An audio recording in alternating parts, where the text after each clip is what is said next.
Hello, everyone, and thank you for the opportunity to present today. Although I always enjoy talking about long-acting antiretrovirals at this meeting, it's nice to change topics and provide FDA's perspective on COVID-19 drug development.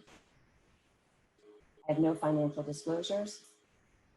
So today I'll discuss the pathways for COVID-19 drug development, with an emphasis on the role of clinical pharmacology for repositioned or repurposed drugs.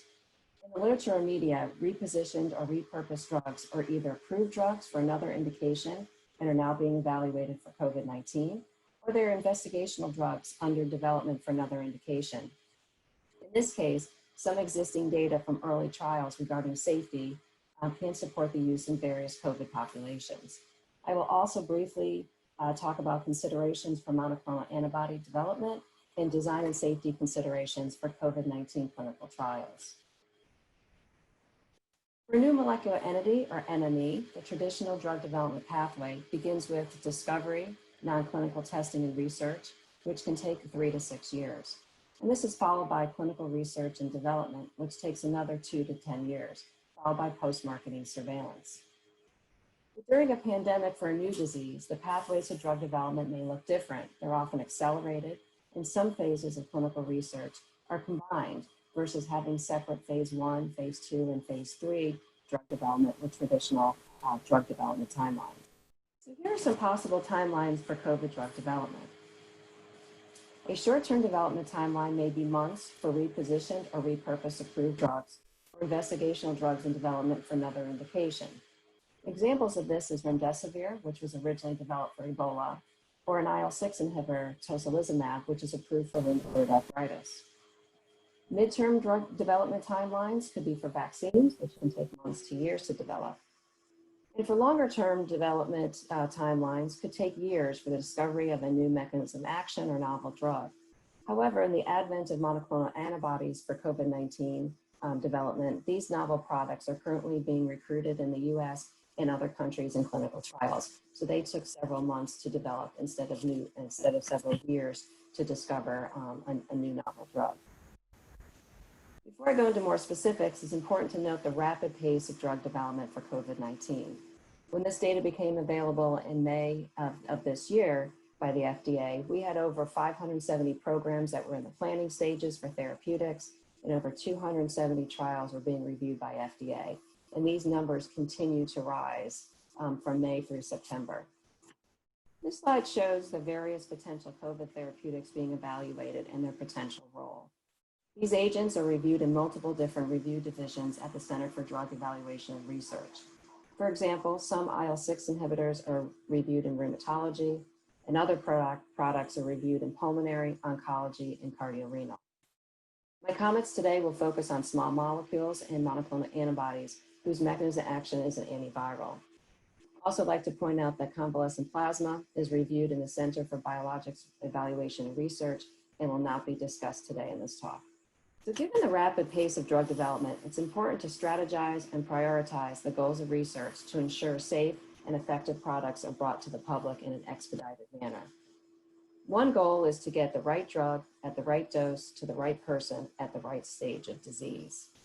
To move forward with a drug development program that may combine phases of drug development, it's important to first have pharmacologic plausibility, meaning to have data to suggest a reasonable mechanism of action, or in vitro activity to support the prospect of use, or animal model data, if available, to suggest activity.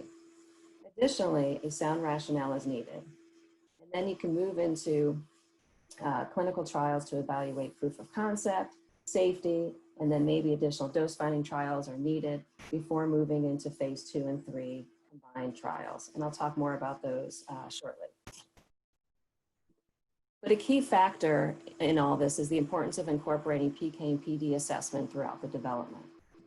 Now, focusing on the initial development for repositioned or repurposed drugs, and because phases of drug development may often be combined in this case, initial dose selection is sometimes based on the already approved drug, or for investigational agents, the dose or doses that are currently being evaluated in other indications.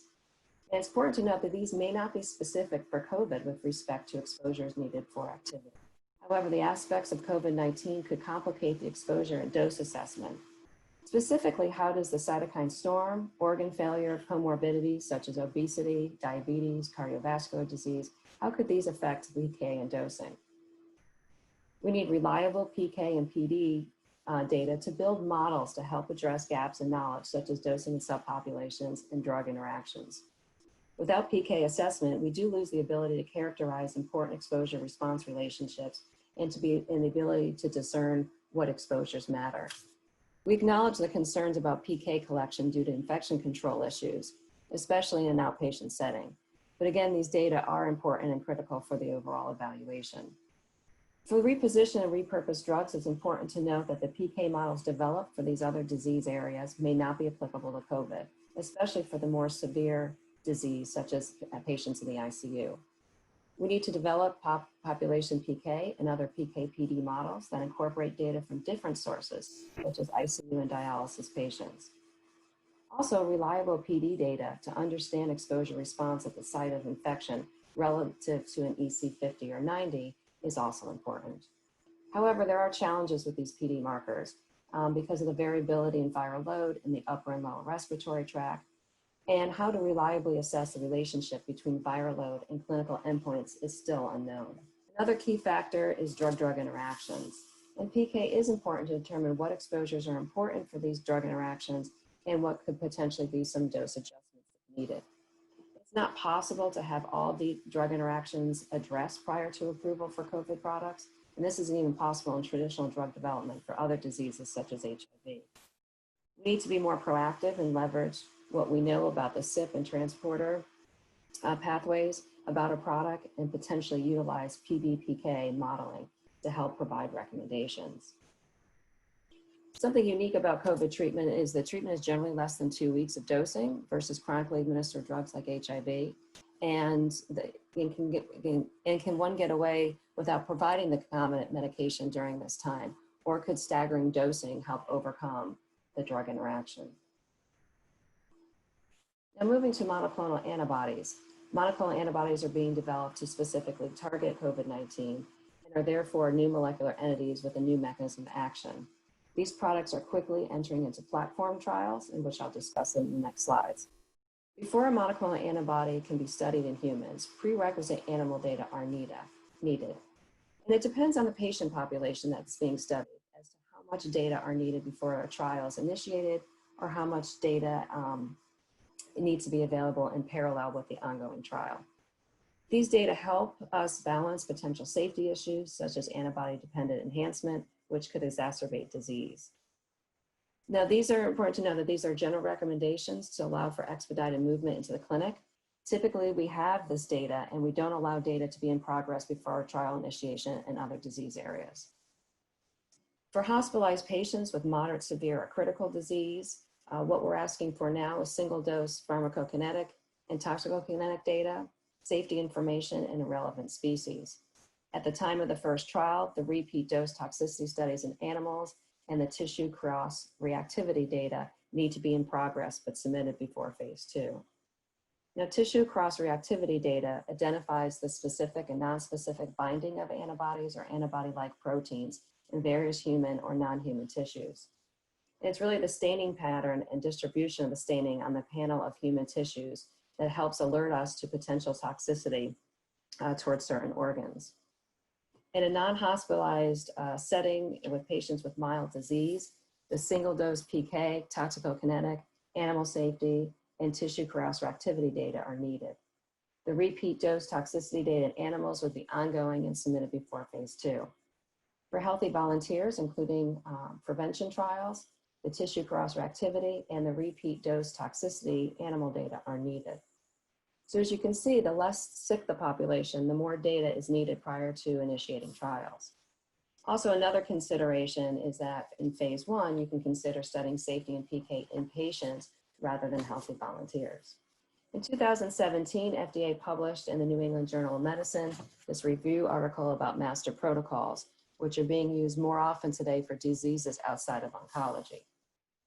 This slide shows the innovative trial design and overview of master protocols, which are intended to simultaneously evaluate more than one investigational agent in parallel under a single protocol within the same overall trial infrastructure without a need to develop new products for every trial.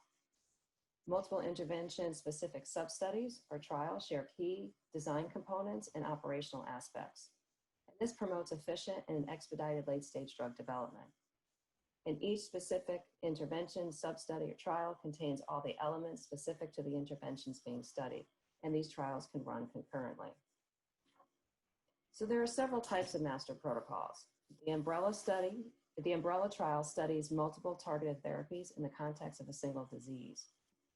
And a basket trial evaluates a single targeted therapy in the context of multiple diseases or disease subtype, and this is often done in oncology. Or a platform trial, which studies multiple targeted therapies in the context of a single disease in a perpetual manner, with therapies allowed to enter or leave the platform on the basis of a decision algorithm, and this is like adaptive trial design.